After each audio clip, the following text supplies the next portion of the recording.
Keith Wood and Eddie O'Sullivan on Monday Night Rugby after 8 o'clock.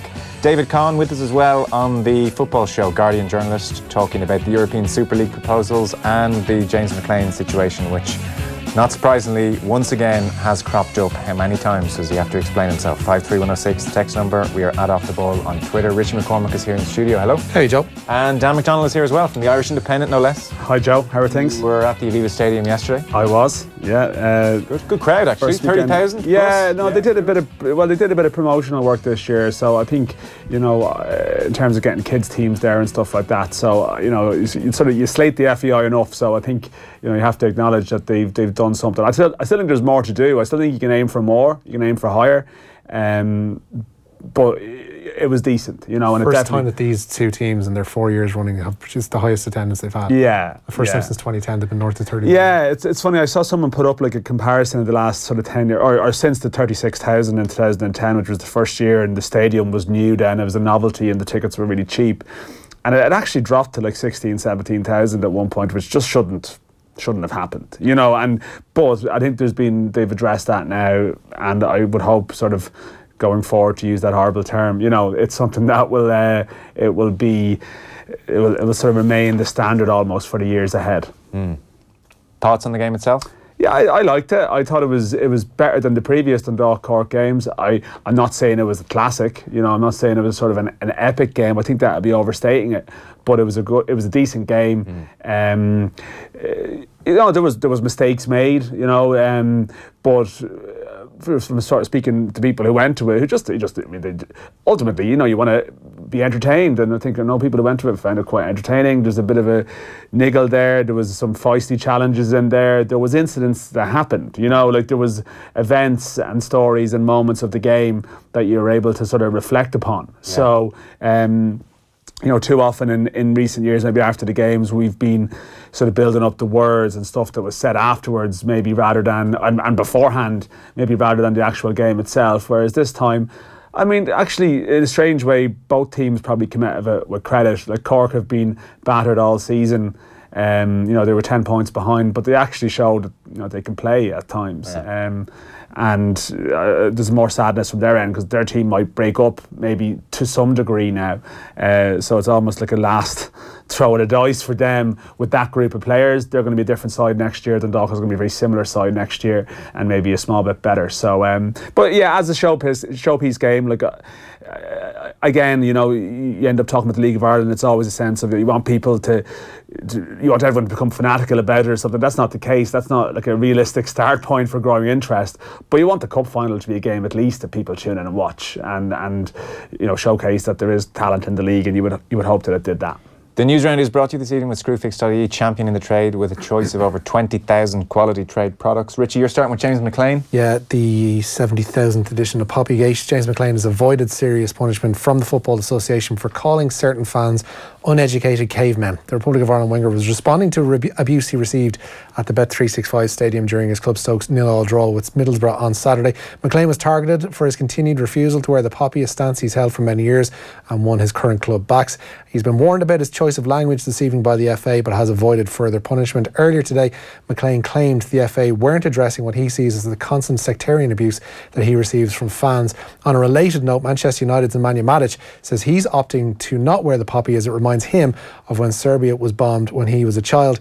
He has previously worn a poppy on his shirt but didn't in Saturday's victory away to Bournemouth, and Matic says he doesn't want to undermine the poppy or to offend anyone, but he doesn't feel it's right for him to wear one. Yeah, the Matic development is very interesting because this has been all about McClean for a long time, but if other players in the league, foreign players whose countries may have had issues with England in the past, start taking a similar route, then frankly lots and lots of players will not be wearing the poppy. The McClean thing is becoming incredibly tiresome. I'm sure you saw the video. It was his own fans. It was Middlesbrough and Stoke. It was 0-0, and his own fans at the booth and end were giving him a lot of stick. It got pretty ugly. And he had an Instagram post afterwards, said, "Your abuse, you're throwing things, you're booing, do your worst. To the home fans that are actually educated and support me, thank you. To the section of uneducated cavemen in the left-hand corner of the booth and end stand that want to sing their anti-Irish song each game and call me a Fenian, this and that. I am a proud Fenian. No C will ever change that, so sing away." He's gone the more direct route there, James McClean, I think, and the FA investigate that response. McClean was outraged. They were investigating it. As Richie says, they've rebuked him for the language and taken it no further. Like, he's tried everything. He did in 2014 write that very eloquent letter to Dave Whelan, where he explained the situation. And this is a tricky one. So we're into a stage over the last 15 years, maybe post-Iraq War, where the poppy has become mandatory in an unspoken way. So it's everywhere. You have to wear it on bigger the better television. Yeah. So we're at a point where McClean has quite clearly said on Bloody Sunday in 1972, 28 people were killed. So for me, the poppy doesn't just represent World War I and World War II, because actually he said in that letter a couple of years ago, I have complete respect for those who fought and died in both world wars. And he said that I mourn their deaths like every other decent person, and if the poppy was a symbol only for the lost souls of World War I and II, I would wear one. You know, but he said it's about Bloody Sunday. It's about more than that. Of course, yeah. And yet the crowd, for them, Bloody Sunday is exclusively in their mind, it seems, a World War I and II thing. And probably for a lot of them as well, a nod to those serving at the moment. But they're very, very different viewpoints on the same symbol. Yeah. And I don't know how either are going to change. James McClean's is certainly not going to change. I think over time, if more Nemanja Matić's come out, then maybe the people who just see it exclusively as a World War I and II piece of remembrance, especially World War I, I suppose, then maybe that changes over time. But then that could be 10 years. Yeah, I think you're like, I know you're not sort of trying to portray it that way, but I think you're giving a bit too much credit there to some of the people that are abusing McClean for their stance. You know, as in, I think there are people who have issues and are offended by McClean and his viewpoint, but I'm not sure if they're the ones that are sort of screaming over in the corner of a stand, screaming anti-Irish songs and stuff. I don't think they're, I mean, do we believe that ultimately they are so het up that, you know, because of McClean's stance towards the war dead, or are they het up because he has just become this figure? Like, he has become this central figure for abuse because, you know, he stands for something that's a bit different. And I mean, he's alluded to sort of anti-Irish sentiment there, and I don't there today in his sort of latest statement, and I don't want to sort of generalise or go down that road, but obviously, you know, there's a certain undertone in the criticism towards James McClean that I can understand why he would feel a certain sensitivity, that it's because he's Irish, because he is, I don't know, he's an Irish Republican, I guess, you know, in terms of his, like in terms of his political views, that's who he is. And I think I wouldn't put you know, I think it's hard to sort of put yourselves in his mind, because it's the life he's lived. Like, if you go to the Craigan where he's from, you know, from sort of his first steps, you know, he's lived and been around an area which is still sort of very sort of affected by the Troubles and stuff that happened during the Troubles, and that's his life, that's his view. He's tried to explain it. He has, yeah. The people, like I don't think the way he's going on in the last 24 hours is helpful. Do you think? No. I don't think saying no see will ever change that. So sing away, I'm a proud Fenian, all that stuff. I think that is just encouraging a cycle of mistrust and hatred and all the other things going on. But I do accept that in 2014 he wrote this fantastic letter where he spoke a lot more calmly and explained the situation and said, when you come from Craigan like myself, or the Bogside, Brandywell, or the majority of places in Derry, every person still lives in the shadow of one of the darkest days in Irish history. Mr. Whelan, for me to wear a poppy would be as much a gesture of disrespect for the innocent people who lost their lives in the Troubles, and Bloody Sunday especially, as I've been accused of disrespecting the victims of World War I and World War II. So he has calmly explained it. I don't think he helps himself by getting into abusive messages to those fans. I think he should take the higher moral ground. I know what you're saying, and like his language can be sort of abrasive, and I appreciate that, right? But what's the right response to what happened on Saturday from James McClean? What should he do? Just go home and keep the head down? No, I think he should reiterate something similar to the letter he published in 2014. Yeah. If he has to publish the same bloody letter every November, then maybe he should just do that. I just don't think that will help the situation. Like, Matić will not get the same level of abuse, I suspect. Well, I think the Matic thing is only starting though, as well. It'll be interesting. The anger is slowly growing. Yeah. Like the Matic, like I'm sort of doing a piece on this for the paper tomorrow. I mean, the Matic thing has started off in the same way that McClean's. Like the first time McClean didn't wear a poppy, there was no statement beforehand that he wasn't going to. It was that people noticed in a photograph on his shirt that he wasn't. Like, where's his? And then Sunderland, it was almost a retrospective action. And I know he would feel that Sunderland didn't handle it very well at the time. Matic was similar. There was no statement from Manchester United. It started. So Matic is at year 1 of this cycle. So let's just see where that goes in terms of the response. It will be very interesting. I presume, based on the kind of fella he seems to be, I don't think Matic will get into a fairly aggressive. No, and okay. I think there'll be a lot more forgiveness for Matic as well, given the nature of the conflict and dispute that his opposition to wearing the poppy surrounds. Like, he's talking about a war that happened really not within living memory, not necessarily within living memory, like really, really recently. Whereas McClean's is a far more abstract thing for a lot of people who might be of that abusive nature in the UK at the moment, like 69 and the early 70s. That's not going to help McClean though, is it? No. You know, he still views, like Matic, like the sort of NATO bombing or whatever, you know, there was a view that was like a criminal act, you know. Bloody Sunday was a criminal act, you know. There was an apology for it, you know. So there is the kind of people that abuse McClean for that don't see it as that. Of course they don't, but and I'm not like on their. I know what you're saying. Yeah, I know what you're saying. But is it? Well, I wonder would McClean think that ultimately there's a sensitivity from his end because people don't view elements of the Irish conflict in the same way as they would. They don't take it A, as seriously, I don't think, and B, they would view it that they were targeted themselves. That Irish Republicans, of course, and Stoke does have a heavy, like McClean, just by, you know, he has ended up at clubs that have a sort of a strong relationship with the you know, through Sunderland and Stoke, and the level he's playing at, he's at clubs that are sort of in that territory. But the one thing I would say about this year, and like this started again this year, right, with Stoke releasing a statement. They felt the need to release a statement because he hadn't played for them during this period before. And I can probably understand their reasons for doing that, to agree to try and get ahead of it in some way, but I'm not sure if I agree with it. I think if we want to sort of, like we talk here fatigued about, oh, here we go, the James McClean story again. You know, and every time a year we have this, we even have these stories in, like, and I understand it, it's a bit of a media thing as well. It's in the local paper, it's in the national paper, it's an easy story. You know, as the year comes around, James McClean is not going to wear the poppy again. I mean, as though people thought that his stance was so flimsy that he would actually withdraw from it at some point and go, actually, do you know what? I actually will wear it this year. You're right. Like, that's a complete misunderstanding of his view, the depth of feeling on it. So really, like, the best scenario would be that there was nothing said before Saturday, Stoke on Saturday. But either way, he's still going to get he gets the abuse every week. He gets the abuse every week. I've seen him play at Millwall away, and he's getting abuse. I just don't know. I feel a little bit uncomfortable about the view that he should just completely keep his head down. So no one said that at all. No, I know what you're saying. That. No, so hang on. But it's a choice of language. It's a choice. It's a choice of language when he responds. So to hang on. Don't call them a C. Sorry, no one said for a second he shouldn't respond. So don't kind of put words in my mouth, because I just want to be clear here. No, I'm not saying that. Delicate subject matter. I think he's dead right to respond. I think he's dead right not to wear the poppy. And I think he was dead right in 2014 when he wrote that letter.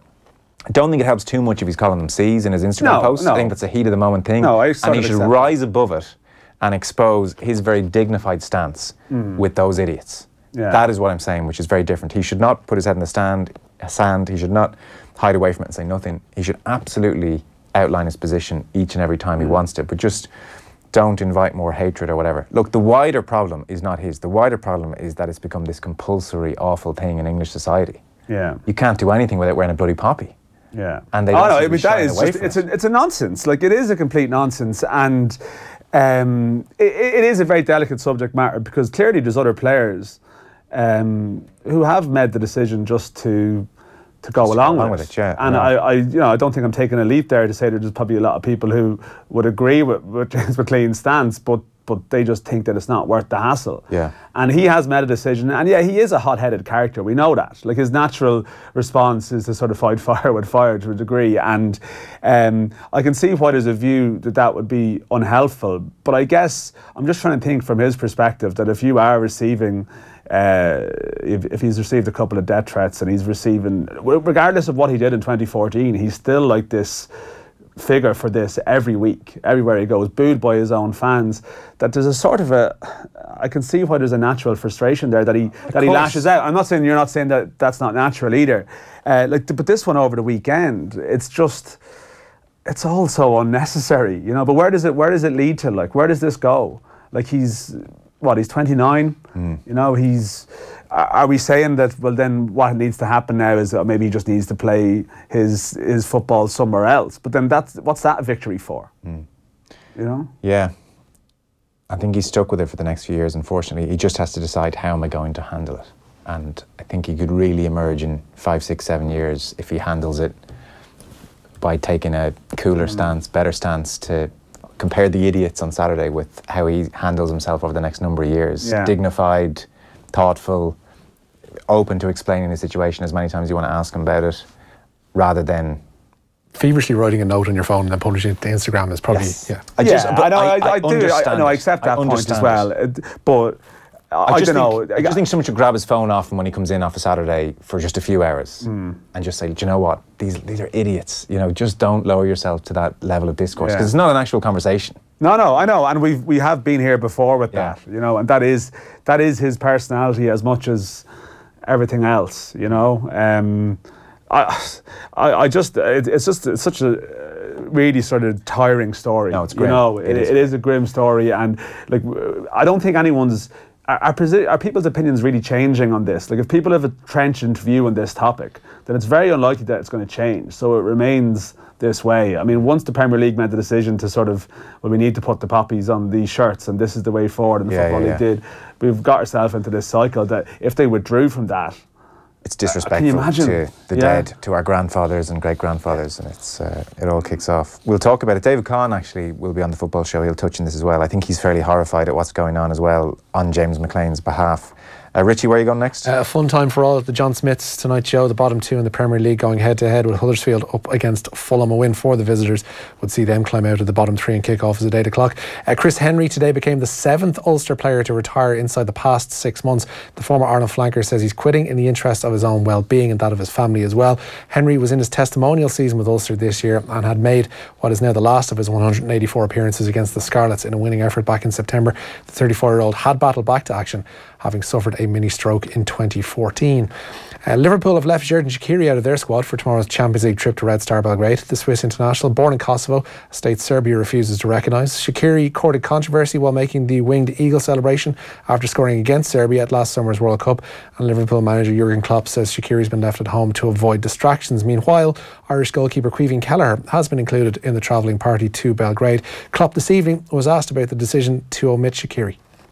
So we have to cool the situation down, because we cannot clarify that situation tonight, and it's not our job. We are in Serbia, and we respect that with 100%.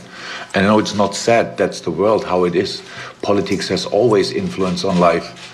So on the planet I live, at least, and that's how it is. But it's not. We are not here for that. We are here for playing football, and that's why we try to make sure that we can be focused on football. And I realized tonight already, I expected it differently, but mostly the English-speaking journalists were asking about it, to be honest. So it could have been a story, and we didn't want to have a story besides a football story, and that's why we decided what we decided. Having lived in the UK for many years, there has been a marked trend towards respectful remembrance of the war dead, or from respectful remembrance of the war dead to championing our boys as such. I don't think McClean has been picked on as he is Irish. It just runs counter to the prevailing mood in the UK. McClean should rise above the abuse, not lower himself to name-calling on Twitter, and reiterate his message from a year or two ago instead, says Richard. I haven't deliberately picked out the exact point I agree with. yeah. But it is definitely, I feel. And look, maybe I think you're right when you say you're almost giving too much credit to this very sensitive bunch in the corner of the booth and end who are thinking of their great-grandfather. I think there is just, as we've seen with Brexit in various forms, there is a fervent and nasty nationalism kicking out quite nicely. Yeah, I know we're about 20. There's a video of Middlesbrough fans after the game the other day. On Burrafan TV. Yeah, and I mean, some of them are like angry, some of them are just laughing. There's just become a bit of a thing, like, F. James McClean, like. But so again, like, the people that are barracking McClean, they're not. Are they even concerned with the actual issue that people have a genuine grievance with? You know what I mean? As in it's no more than slagging the ginger guy. Well, yeah, it's Lemmings thing about it. But also, I mean, not to go into other political topics, but like it's sort of go on. Well, no, but it is part of I don't know, the mob, the angry, irate mob shouting at the guy. You know, it just ties in with a lot of what's going on over England at the moment to some degree. There's definitely a percentage in there who are like Tommy Robinson fan club. Yeah, you know? who are we angry at today? McClean. Yeah. Oh, brilliant. Why? You know, don't really care. It's a bit different. If I can have a go, I'll have a go. There is that. There's various quotients in the group having a go. There's layers to this debate. There is sensitivities there, and he is like some of the areas where he's played. Again, there is genuine issues there too. You know, so, but I don't know. We can go around in circles on this again. I don't think we'll be here this time next year talking about the same thing. Yeah, it certainly seems that way. Last story or two, Rich? Yeah, Dundalk yesterday completed, as we mentioned, the domestic double with a 2-1 victory over Cork City in the FAI Cup Final in front of 30,412 at the Aviva. Patrick McElhenney headed the winner 17 minutes from time, converting a Sean Gannon cross. And it's the second time in Stephen Kenny's tenure in charge of Dundalk that they've completed the double. Our own Oisin Langan asked the Cup Final winner, Patrick McElhenney, what makes his manager so special. Oh, yeah, it's like it speaks for itself. I don't know, it's just a serial winner, and they keep going year in, year out, and his demands on us, and I hope we can return it for him. And we've done the double this year now, and next year Europe's going to be crucial. I think we're going to kick on towards that. Yeah, is that the key? Do Dundalk have to do it in Europe again? Well, that's what we're judged on. I think domestically we've done what we've done, so and we've got on the Europa League before, so I think that's what we're going to be judged on. I know, like, financially compared to the teams we play on it, we're miles off, but I think technically we're not, like, so that's what we'll be judged on. I do think for Stephen Kenny's managerial prospects with a view to Ireland, he will be judged now in Europe. He could win 4 more League of Ireland titles in a row, and it wouldn't be worth the same to him as a good run in Europe once. No, like we'll probably go into this a bit more later, but I think like the next European campaign is very important. Yeah. You know, if he could do something similar to 2016 again, then he's in a good position. There's a strong chance that the job would be his. Yeah. We'll touch on that with Gary Breen, actually. He's on the way very shortly. Rich, where are you going? We'll move on to Ladies Footballer of the Year, because 2 members of the All-Ireland winning double side have been nominated. Sinead Ahern is shortlisted for the 3rd year running alongside her Dublin teammate Lindsay Davey, and they're joined on the shortlist by Cork captain Ciara O'Sullivan. Meanwhile, Johnny Byrne announced he's stepping away from the Kildare football panel. The Allenwood halfback says he's taking the decision as he has new challenges to face and goals to fulfil that will require 100% from him. He hasn't, though, ruled out returning to the Lily Whites panel at some point in the future. And Paris Saint-Germain have registered an appeal with the Court of Arbitration for Sports surrounding UEFA's handling of potential breaches of financial fair play rules. French champions were forced to sell €50 million worth of players in the summer to avoid sanctions for the 2015, 16 and 17 financial periods. Earlier this season, an appeal to CAS saw AC Milan readmitted to the Europa League following FFP breaches of their own. The news of the appeal comes days after PSG were implicated in the football league stories. Documents obtained by Der Spiegel appeared to show that PSG and Manchester City had overstated the value of sponsorship deals as a means of circumventing the financial fair play rules. Meanwhile, Monaco today denied claims also made in Der Spiegel that they set up an offshore company to bypass FFP themselves.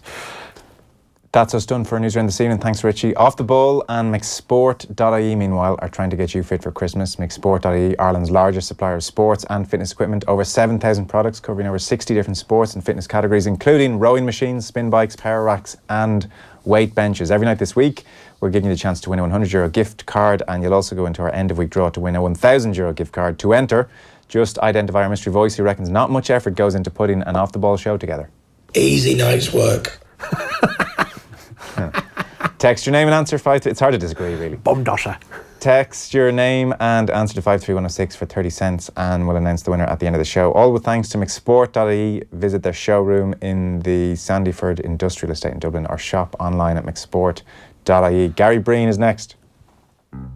Off the Ball on News Talk. Thanks to Screwfix.ie, championing the trade with a choice of over 20,000 quality trade products.